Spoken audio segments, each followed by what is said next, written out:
Excuse me. Can people hear me? I'll just check. I'll just turn the music off.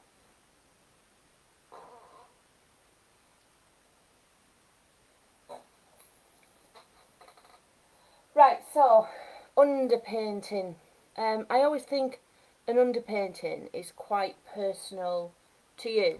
Whatever you feel comfortable doing as an underpainting. Now, I always think because I was brought up with watercolours, I tend to do quite a detailed underpainting really. And what I've done is I've drawn it out. I have fixed it with fixative. That's fixative that I've used, right, on the white canvas. And then what I've done, I've mixed some raw umber acrylic with some water and done a very light wash. So basically what you're doing is just getting rid of the white of the canvas.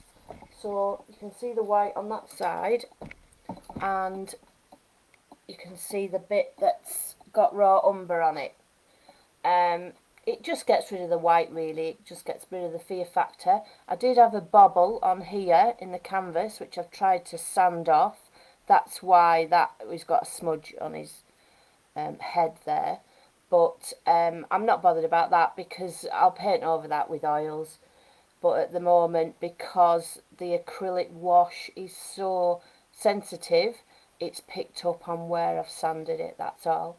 But the more layers of oil paint we get on there towards the end, then you won't see that at all. But you could see the little bobble, it was really bugging me. So that's why I took it off. Always, I never saw it when I was drawing it out. But, you know, as soon as you draw it, you can see it. Right there, right in the middle, which wasn't good. So what I'm going to do is use, I've let all that dry now. And what I'm going to use is raw umber, oil paint, a little bit of white later on, but raw umber, oil paint and some white spirit just to water it down. So, hi Karen from South Africa. Yay Beverly, you made it. And hi Wendy. And what I'm doing, I'm using the white spirit to water it down. So you get like very thin washes, I suppose you call them. I'm relatively new actually to oil painting, so I just do it as I feel, you know, happiest with. Don't ever stress out that you're doing it wrong. It doesn't matter. As long as you get to the end result, then I don't think it matters how you get there. I think we stress out too much really. I know I did. Because I am a watercolour person, I used to stress out that I was doing it wrong. And then I went to a wildlife exhibition and I looked at a lot of other artists and asked their methods, and I thought, well, I wasn't doing it that wrong anyway, and I stopped stressing over it. So as long as you get to your required end result, then you're fine. So I've just put a little bit, can you see I've just put a little bit of white spirit with that raw umber, and I'm just gonna, I always start off with the eyes. I've changed my reference photograph to a sepia photograph, so it's a little bit easier for you if you do that. So all you're doing, you're thinking about the tones. And all I'm going to do is put this now over where all our dark bits are, just very gradually. And remember, you're doing it like a little bit of a wash, if you will. I'm working on a Harris Moore canvas, a fine canvas. I love these canvases. They're a bit more expensive, but they are worth it. And then as the colour runs out of your brush, you just soften it off towards the outside. I'm leaving all the white bits of his markings, well, fur really, aren't they, as the canvas, and then later on we can put that in. You see, if as the colour runs out of your, sorry, we can put that in white, but as the colour runs out of your brush, you're sort of softening it off and fading it out. So I haven't got many sharp edges, which I don't want. I want it to look quite nice and soft. You know, some people tend to do some real blocks of colour and really quite rough because they know where they're going at the end with it. They know they're going to do a lot of detail over it, but I can't cope with that for some reason. It really puts me off painting it. I like to know that I'm getting the shape of my subject straight away.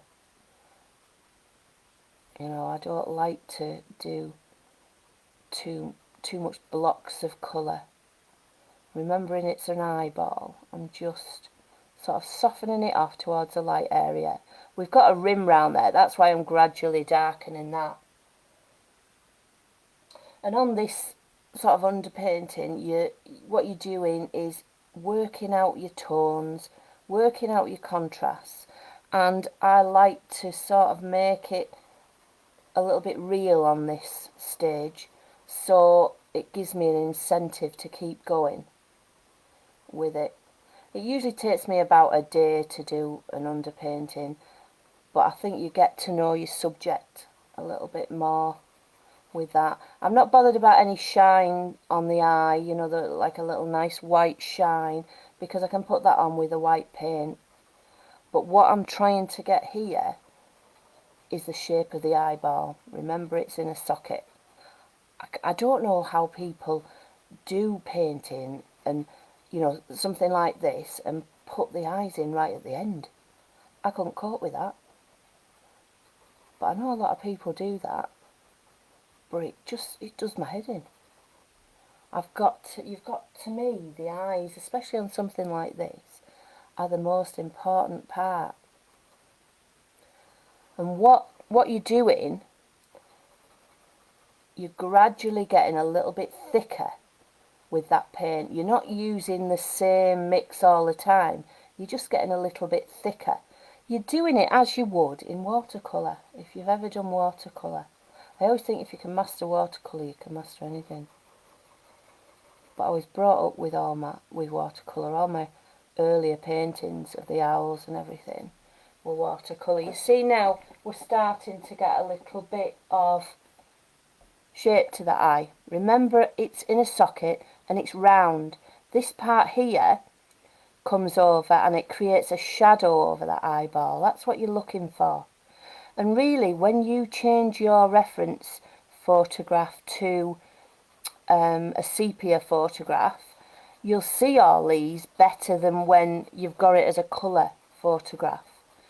It shows the contrast, it shows the tones, and it shows the way that the animal is formed. So that's the way that you can paint it.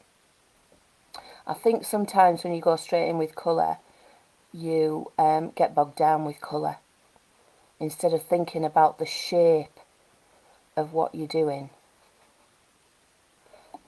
You know, and I always think if you get the eyes in, get those right, it gives you a bit of incentive to crack on with it. And there's hardly any white spirit in these little bits that I'm doing, because I want these to be a lot darker. So, as in watercolours, the thicker the paint, the darker the tones, the darker the colours. Just getting we've got a bit of a dark bit around the pupil there. And sometimes when we come and wash over it at the end, I say we, I don't know why I'm saying we, but when I wash over it and start to put colour in, then you see some of this coming through. It's a little bit like a grisaille when some people do those and then wash colour over it, especially on portraits. If you've ever seen some of those on YouTube, they're fantastic. And I suppose it's a little bit like that. I think a lot of landscape oil painters do this sort of method. And I don't draw in loads and loads of detail. I just put the main features like an outline. See, now we're getting a little bit of depth in there. Put that pupil in. We've got that where it comes under that brow. That's a little bit darker. And if it won't take any more paint, I'd usually let it dry for a few minutes. You see, you're starting to get the stare straight away. We can start to put in some of the markings. We've got a little bit of a shadow on that white area there where the brow sticks out. Remember, you've got shape, it's not a flat head, so that's what I'm looking at, the shadows. And I think when you've got it in just a sepia tone, you can concentrate more on the shape. Can everyone hear me all right? Hi Linda, long time no see. Have you missed me? So then I'm just putting in some of the dark markings.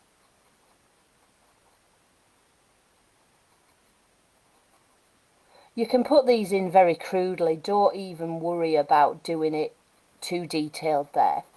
You know you're going to put them in at the end really quite detailed. What you're concentrating on is shape really more than anything. We've got a little bit of a shadow over that white mark in there.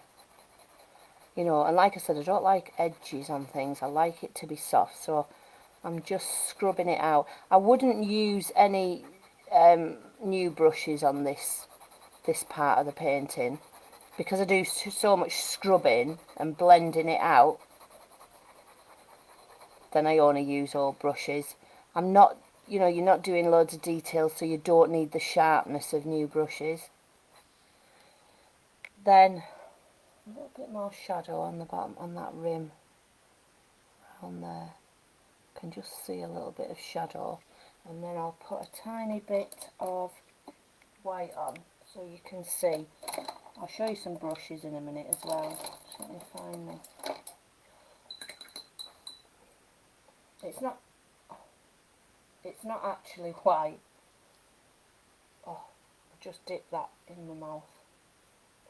That's back to me watercolour days.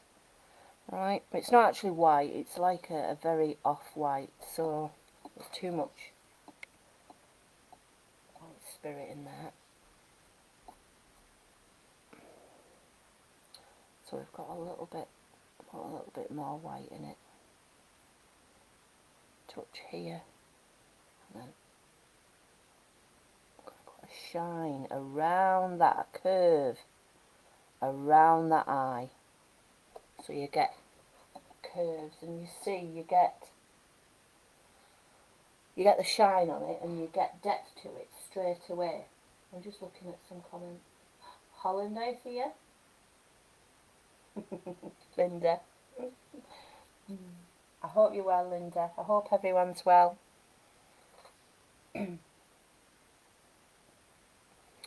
So again, a little bit darker, not as much white spirit. Remember, the more white spirit you put in, the more see-through this will be. I use this method even on the pet portraits as well, except when I'm doing white dogs, because I've found that if I do too much on here, it's so hard to cover, and you get quite a dirty sort of look to it, which takes ages to cover with the white for white fur.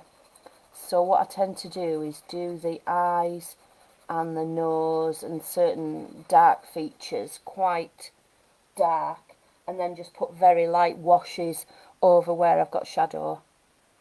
And I find that's easiest because I've done quite a few Samoyeds as well, and I've found that I don't need to do as much detail on those. I still put the acrylic wash over the canvas, but you know, to block out the white, so you can put white over it, but I don't do it in as much detail. And then we've got a little bit more white spirit because it's not covering. This is quite a fine canvas from Harris Moore, so it's a little bit like paper. This one's all actually wants to be a bit darker. I actually love doing the underpainting. It's the bit in between the underpainting and getting the final bits of detail on that I can't stand, because I find it such an ugly stage. And I'm a bit of a control freak. I like it to look like it's supposed to look straight away.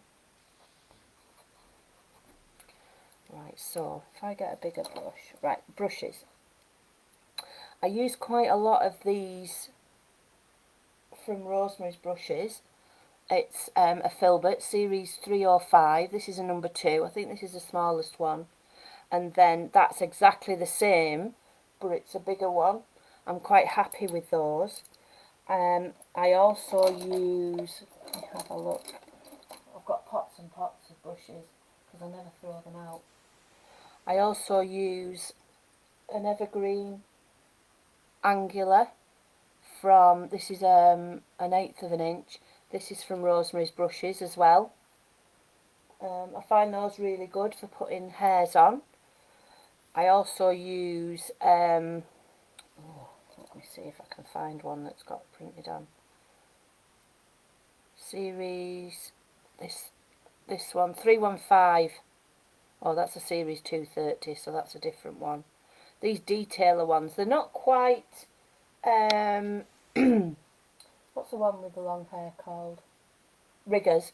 They're not quite like riggers, but they're just detailer ones. The riggers are a lot longer, which sometimes I find hard to navigate with. I also use some of these Cotman brushes. These are quite good to blend. I use a lot to blend, a lot of different brushes. I've got one of these, a Monday mop. That's really good for doing big backgrounds, like you see in that one behind. That's good for blending. This is my favourite brush ever. That's good for blending. I think that's a Jackson's brush. I use as well for small areas of blending. My watercolour people will be horrified. I use old sable brushes because they're really soft. If you get some nice soft brushes and bristles, they're really good for softening when you're putting your oils on. Because a lot of people comment on my work, it's quite soft, and I think this is why. And that's it really for brushes. I just use an ordinary tear-off disposable palette. I've got the world's worst, let me have a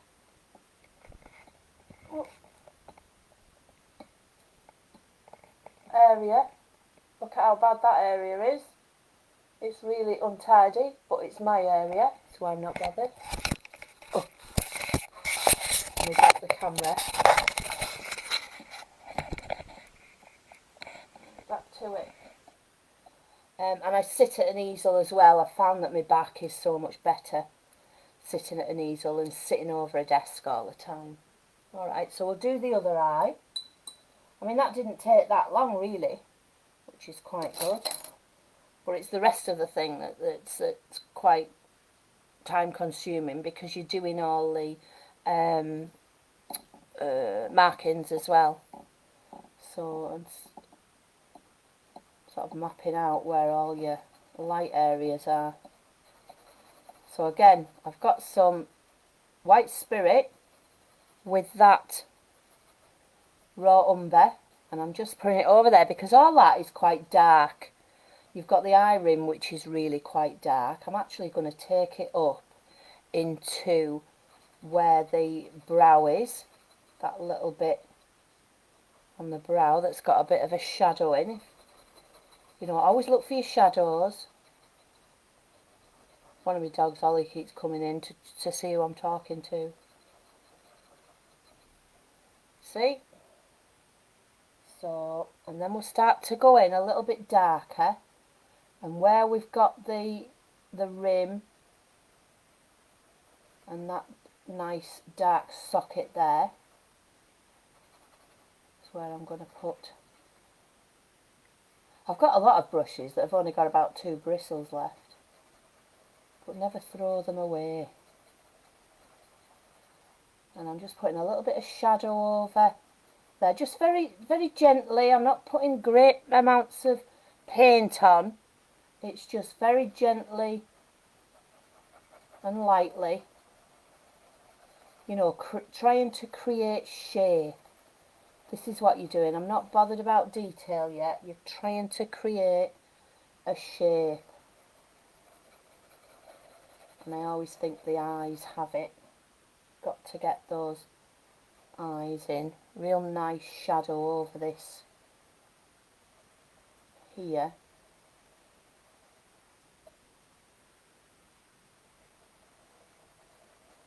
And around there, because I've got a darker sort of colour around that pupil. Again, just softening it out.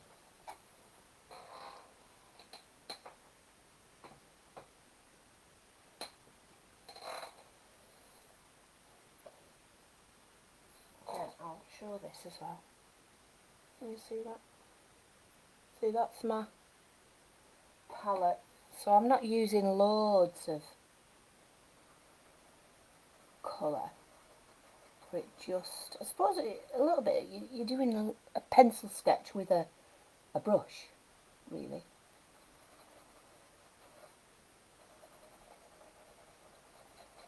But I always like to get it on properly.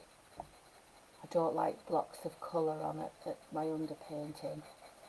It's what works for you, what you're happiest with, what you can cope with. And if you know where you're going,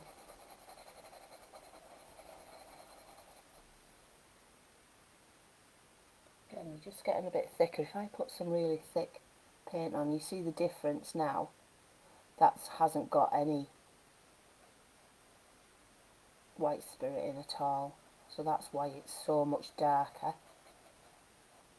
I suppose you could do this stage in acrylics if you want it to dry really quickly. I mean, this will be dry tomorrow, especially if you put it on a radiator. But I just like the feel. I can't get on with acrylics at all. I know some people do some fantastic work with acrylics, but I've given up with acrylics. I can't cope.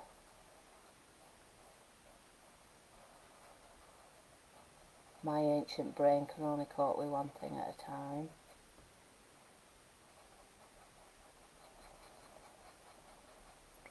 Again, you know, trying to get that eyeball. That's what you're trying to do. Remember, it's a ball. You know, it's not flat. If you're finding it hard to see the shape, then turn it into just one colour, or even black and white will work really well. And it'll show you the shadows more. You don't get bogged down with too much colour taking your eye out of the shape of it. Again, you see we're starting to get that shape in. We've got a few sort of hairs that come up if you want to be bothered with that. Oops.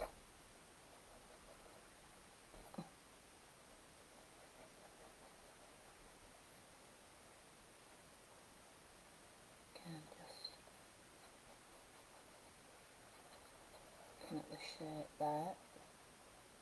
And I mean, that area there is the wash of raw umber acrylic that I put on first of all. You know, that's showing through as your lightest area now.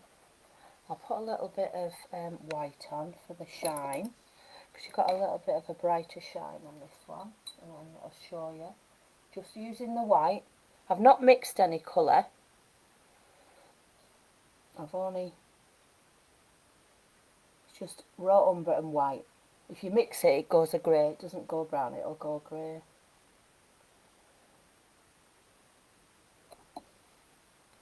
Now, that's quite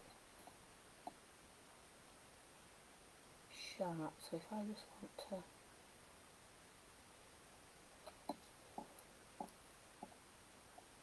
just smudge it out a little bit.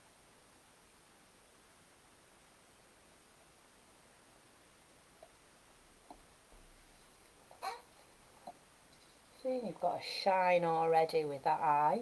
That hasn't taken as long. And then we'll darken again these nice rims to the eye. We'll darken those off. If you haven't used Rosemary's brushes before, they're really quite reasonable. So if you try different ones that she makes, you can find your own. You might not like any ones that I use. I know my classes can't really get on with the angulars. So if you go on there, get a few different ones, because some are only a couple of pound each. So you can afford, if you can afford to do it, try different ones, because everybody's different. A lot of people like the sword liner brushes, and I find them great when they're brand new, but as soon as I wash them and that, they go really weird. I must be doing something wrong, because they use them for whiskers, which are another lesson altogether. Whiskers. I don't ever draw the whiskers out either. We'll put those in later on. These corners here, these, right in the corner of your eye, are really quite dark, so I'm trying to darken them off, and then I can come back and put a little bit of a highlight in where you've got a shine.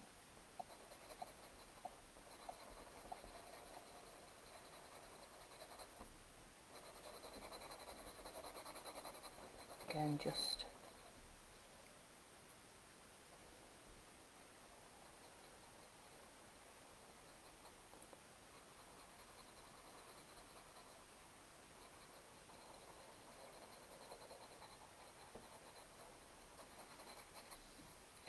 and if I take the white,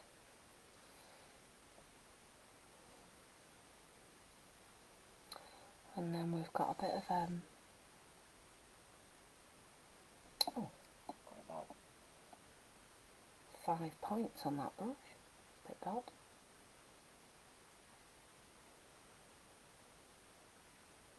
Just take a little bit of a shine there. It's just where the light's catching the top of that ridge. Just there, and you've got a bit of shape to it.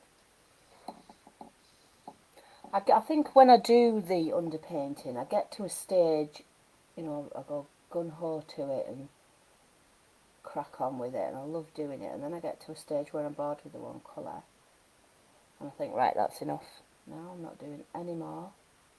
I've got enough in. And you've got a bit of a... It's quite dry, this paint. White I always find really see-through, so it's quite good to do that. So you see you've got shape to that eye straight away. Then when you're doing the markings, you can use a bigger brush. You see I've got the same, that series 3, what is it, 305, but it's a little bit, this is a size 8 I think. So I quite like these. Tiny bit of white spirit, not loads. And then all the centre is quite dark, so I'm going to go all that. I can still see my lines through it. I don't need to do it too light, because you can see your lines coming through. And all this centre part is quite dark, because it's really, when you've got colour, it's quite red. all this centre part. And again, just softening those edges out, because I don't like hard edges. So I tend to be a bit of a control freak straight away with that.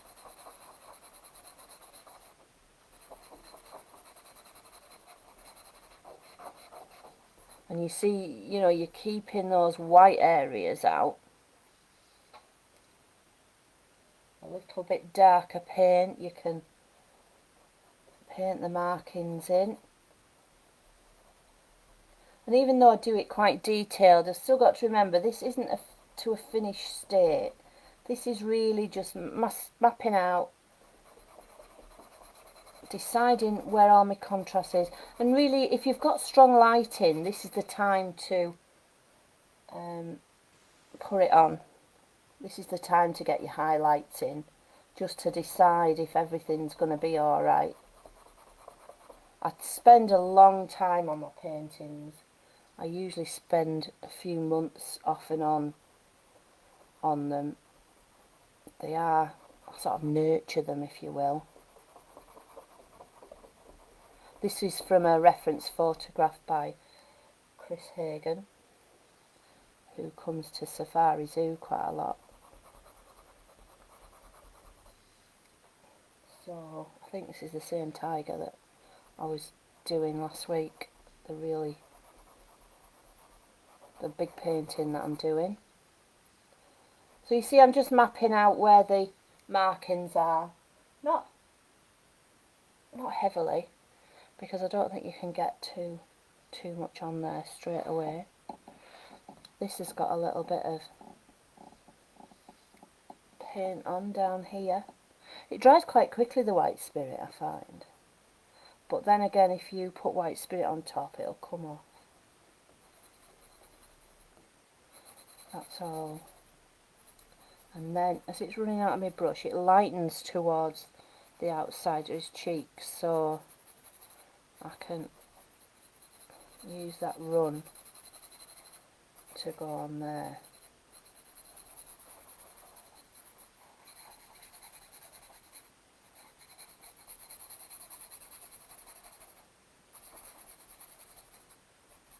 I think because I blend it out straight away, this maybe adds to it at the end. I don't know, it's just the way I paint.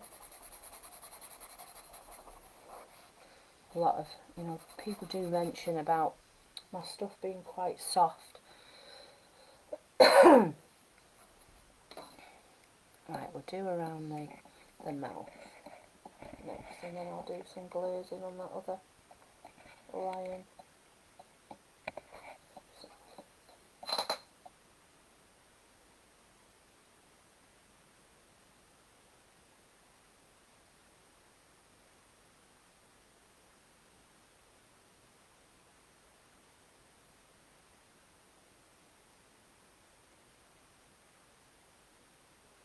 Cat, this is oils. Just having a look at some of the comments on there, answering some questions. Right, so the nose again, same sort of thing. It's quite like the nose really compared to everything else. I'm just going to put a little bit of a wash over there. It's not white, so we're just knocking it back a little bit. That nice dark rim as well. We'll put some colour over there, and that goes up there. And you've got to remember as well, it's not flat. This has got a roundness to it.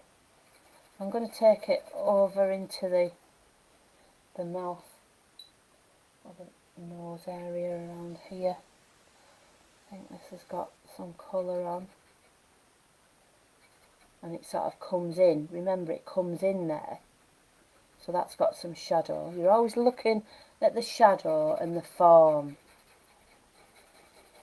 Don't paint them as flat. Everything's got, it's all like a landscape, if you will. Lots of hills and valleys. That's what you're painting. Lots of hills and valleys. You know, again, don't be bogged down by the detail. Am I waffling too much?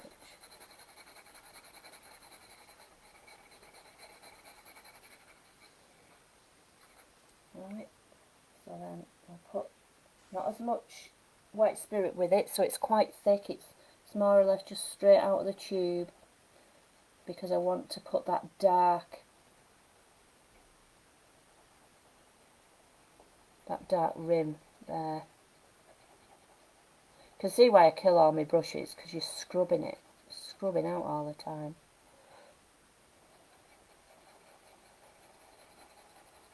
Especially on canvas. This is canvas. Then you've got a curve on that nose right at the end, so you've got a tiny little bit of shadow. Just taking that over. There's a little bit of a shadow there, I can see. We've got a central part there which I haven't drawn, but we can put in.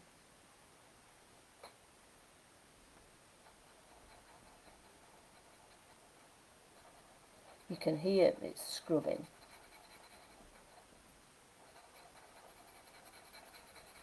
But that's a canvas. I've made it quite tight, the canvas.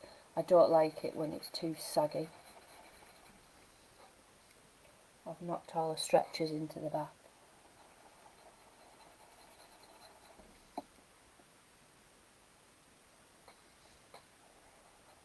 Again, just painting that rim in so you get a nice shape to the nose.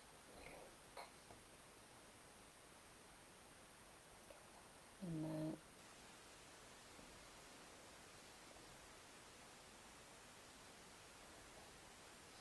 just put some markings in there so it makes a little bit more sense.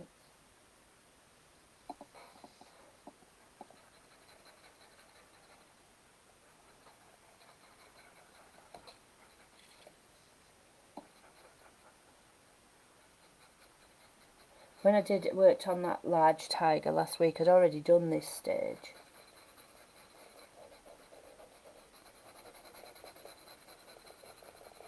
So you've got a bit of the sense of the shape of it. Smooth that bit out of it. But you see how it starts to come to life, comes out of the canvas.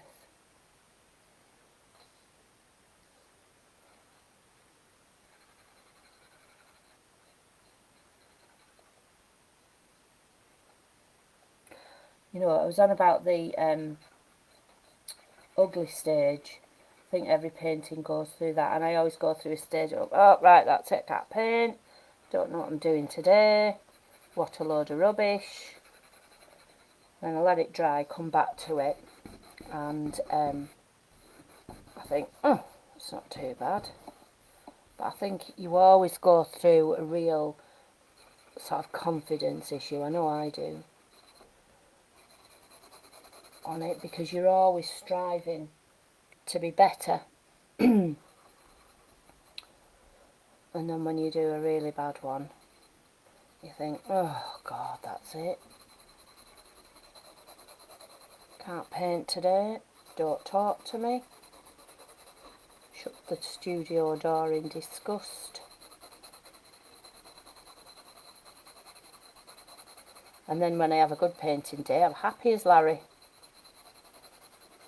Everyone can talk to me then.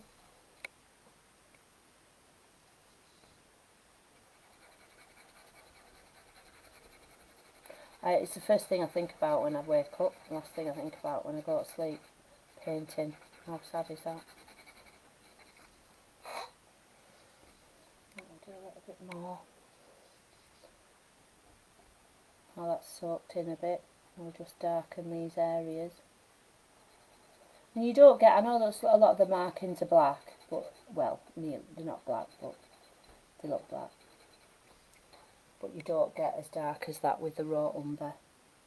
I just find the raw umber quite a subtle colour. Sometimes if I'll do a raw umber and burnt sienna mix, if I want a little bit of heat coming through. But there's so much heat in this tiger's, the colour of this tiger's fur anyway, that I didn't need to double it. Some people, if they're doing portraits as well, they'll work on a grey canvas, a grey painted canvas. So they've got grey coming through. I was watching a video the other day where they'd done a grisaille on, which is black and white, and just did it like this, but painted on it and do it quite detailed, and then they do washes over the top, or glazes, we call them, and oils. I still call them washes, which is bad really.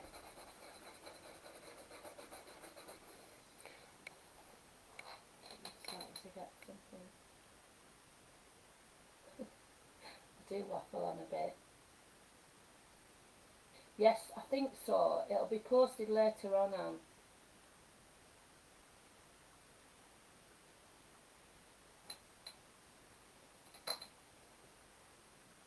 It's up to you, Kat. It's up to you how you do your underpainting.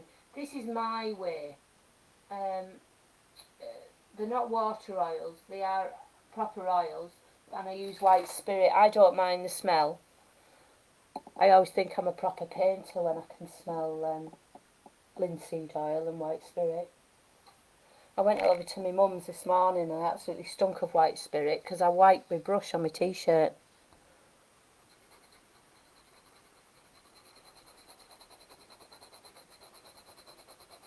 And it's up to you how thick you do your underpainting.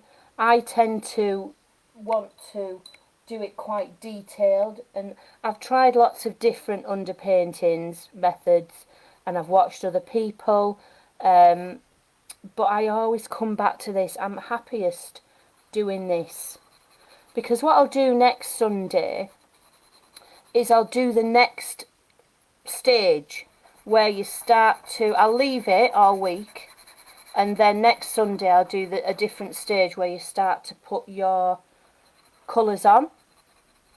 The ugly stage. I hate people seeing the ugly stage because I always feel like I can't paint when you do the ugly stage. Remember, this is round as well, so that's not, the whitest area is actually here. This is why I'm knocking the sides back a bit, because it goes round. This is your lightest area and it goes round to the side, so you've got a curve on it, so you're going to have shadow and darker colour around the side. Cat, it's raw umber. That's all I'm using, raw umber, because I'm wanting to do the shape. We're not doing any detail really. I mean, we are, you know, mapping out where the markings are, but we're not doing any detail of hair at this stage. All I'm doing is mapping out where markings are. I'm going to change to a bigger brush now because I want to just get this whopped in.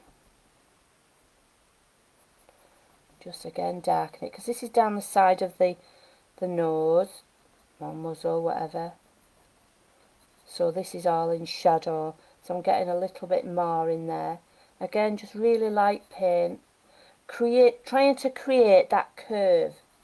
You've got a curve on that nose, and that's what you're looking at. You're looking at your shadows and your highlights. I'm ignoring the fur. If I just want to soften that, just get another brush. So you can just try and blend it out.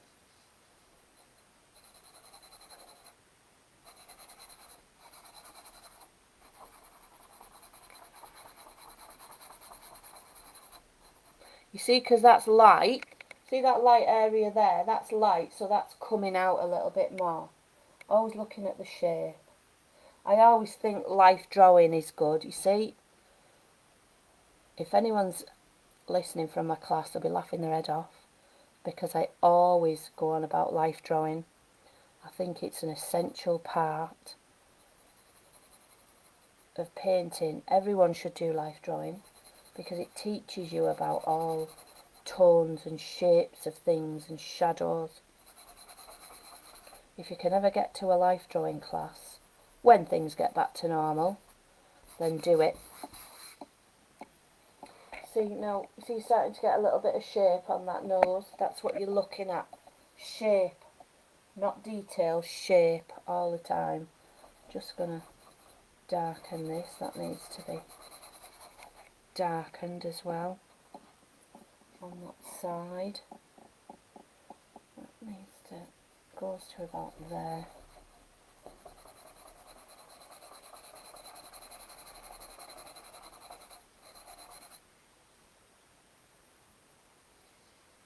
Again, shadow down that side of the nose. You see, we put the eyes in and then you can work out from the eyes. I always think that. I mean, what would it have looked like if we'd have left the eyes out? We just do the eyes at the end. It looked very weird.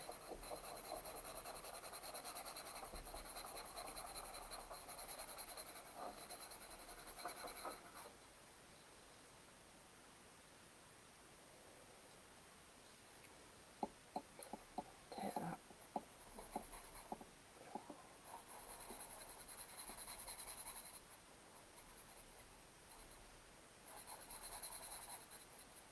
A washy colour up there.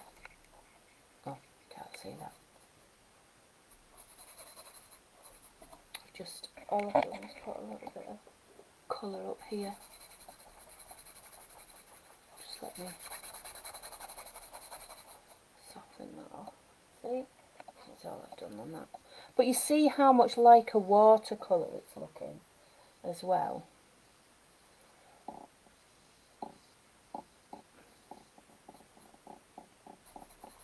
A little bit of colour. And what I'm trying to do with this as well, when I eventually do the painting, is the bit at the back where, you know, you've got his body going up. I'm going to fade that off.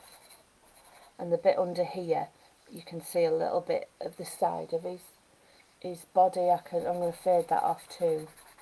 There's a lot of lights coming which are going on. So what I'd normally do with that, I'd just carry on with it, put the dark markings in, really quite dark. I'll show you a little bit, and then I can do this glaze on this lion to show you that. You see, I just go in with thicker colour and map out all the markings so that when I come to paint it, they're already mapped out, done. I've not got a series of lines. See, put it in quite dark. I've got that yet.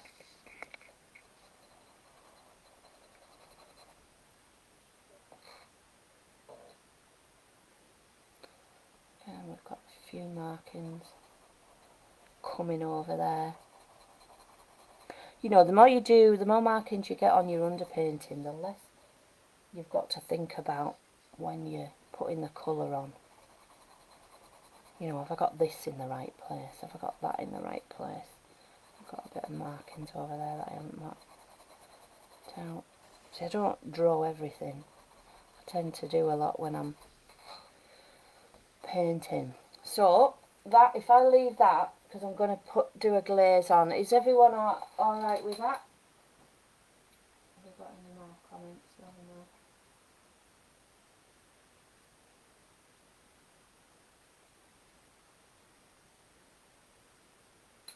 Right, so I'm going to take that off. Put that down there. And then I'm going to do a glaze on this lion. Because I did this when the camera was really rubbish and I was just using my phone. I did this one. Right, it's not going to fit there, so just let me move that up a little bit. Yeah, excuse me while I just get this to fit. There we go. Right, so what we've got is this lion. This is in various different stages of oils, and it's this area here, right? It had the underpainting on exactly like I was doing with the tiger. Then what I've done is I've put layers and layers of oil paint on. There's still a lot to do because I've got a lot of softening. I've got a lot of light around this side. This isn't bright enough, and I've got a lot of detail up here. this is what I do. I get to a stage with it and then I put it to the side and come back to it a couple of months later, right? And then, excuse me, and what I've done is I've gone over with really light colour over all this hair, because you've got a lot of separation of hair here, so it's quite complicated. And I've gone over with a lighter colour, and at the moment it looks pretty chalky to me. That's the trouble when you get white and you put it on. If it's not a bright white, it tends to look a bit chalky. But it's easier to put on with white paint than actually mix a colour. So, what I'm going to do is put a glaze on. Right, just turn my palette around. And I think I'm going to use, when I find it, some yellow ochre. Excuse me. Let me find me. I work off an iPad as well because I find that's a lot easier. You can zoom in. I'll just find my reference pictures on the iPad so I know what colour I'm going to.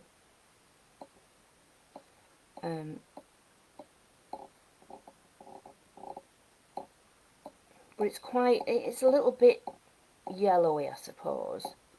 But I just want to get rid of that chalkiness. I can't stand it. So I'm going to use some yellow ochre and a little bit of Naples yellow. I'm not going to use too much Naples yellow because I find that is quite opaque at times. And I'm going to put some, I'll show you I've got some yellow ochre and a little bit of Naples yellow, and I put some white spirit with it. You can put some oils, some linseed oil. I usually use linseed oil right at the end because I haven't finished with this yet. And then what I'm going to do is just glaze over. You can see I've not put paint on so that it totally covers my detail, but what you're doing is a thin wash. I keep saying wash because I'm used to saying wash. A thin wash of colour, so it covers your detail, but it just gets rid of that chalkiness. And this is called a glaze. Right, I'm not scrubbing too much because I don't want to move my colour from underneath, but I just wanted it a little bit of an earthy yellow, and you can see how it gets rid of that chalkiness. Well, I hope you can. The light might be a bit rubbish, but see again around there. You can also put shadows in this way. So I've already got some raw umber out. I'm just going to add a little bit of Payne's grey, a little bit of raw umber that I used on the underpainting, tiny bit of Payne's grey, and I'm going to, just to show you, put some little bit of white spirit, make it see-through, and then if you want to put some, say, shadows in, if I make this a bit darker, see on top of your detail, you can still see all your detail coming through, but it just gives you a depth to it which is a lot better. And again, I'm just using an old sable brush just to soften it out. It's blunt, this brush, so it sort of lends itself to softening things out. Again, you know, just use bits of glazes. Don't be frightened of painting over that detail.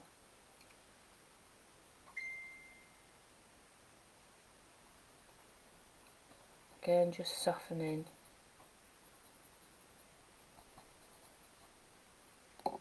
And we've got a little bit more shadow. This hasn't got as much detail as I need yet, so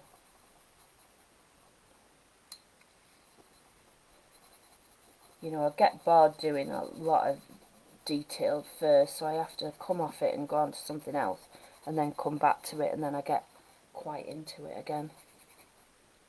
And there's a bit of a yellow glow here, so I'm going to use a touch of cadmium yellow with the Naples yellow. I don't want too much cadmium because it's a little bit fierce. Again, just to, can you see that? Yeah, just to get a bit of a glow. They're only subtle, but it bugs me if I don't get it how I want it. Again, a little bit of a yellow glow to it. If I don't like it, I can always knock it back again with white. A little bit of yellow here just to brighten it, because there's a lot of earthy tones in this painting, so a tiny bit of that bright yellow will just lift it, and it sinks into the canvas so it doesn't look like a yellow strip that's on there. It sort of sinks in a little bit, which is quite nice.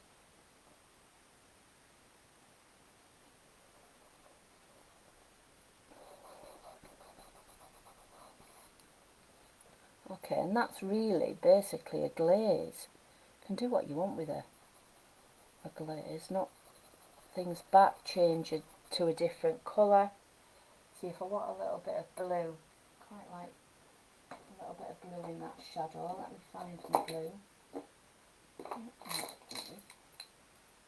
Got no tops on any paint, which is disgusting.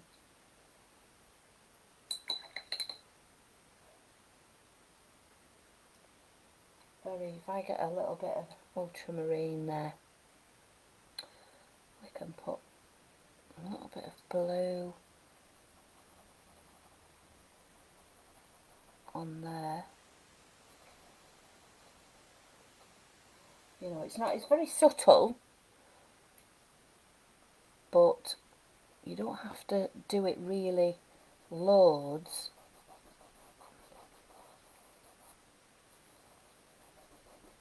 It'll just give a little bit of shadow, perhaps a bit more. Then you just get carried away with it and add a tiny touch.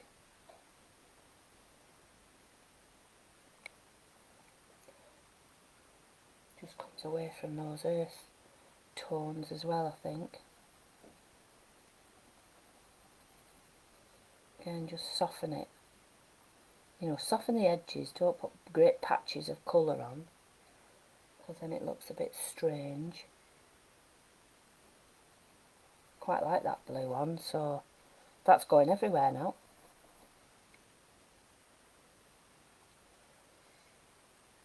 I love this stage as well, where you've got all the detail on, and then you start to really push and pull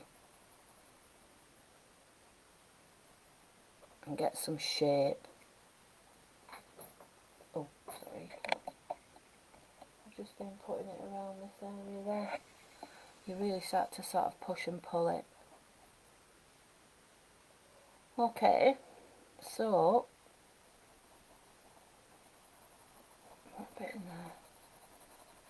So you can't stop painting now. That's it. Alright, if I come out with it, you can see how big that is as well. Alright, so that's it.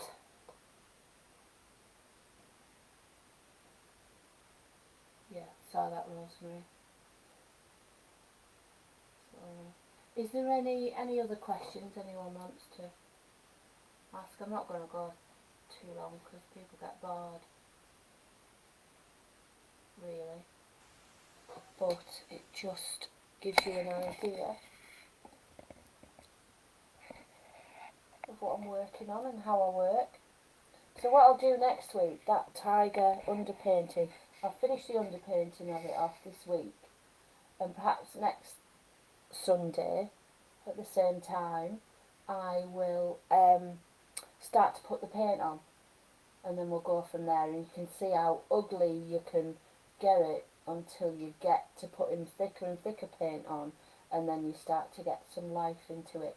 But it'll show you as well how much of the underpainting you can see coming through, which is always good. I always think if you do a really good and quite detailed underpainting, then you know, the less you have to work at it when you're putting the oil on. Okay, thank you very much for watching. I'm surprised actually I've got so many. And will see you next week. Thank you, bye.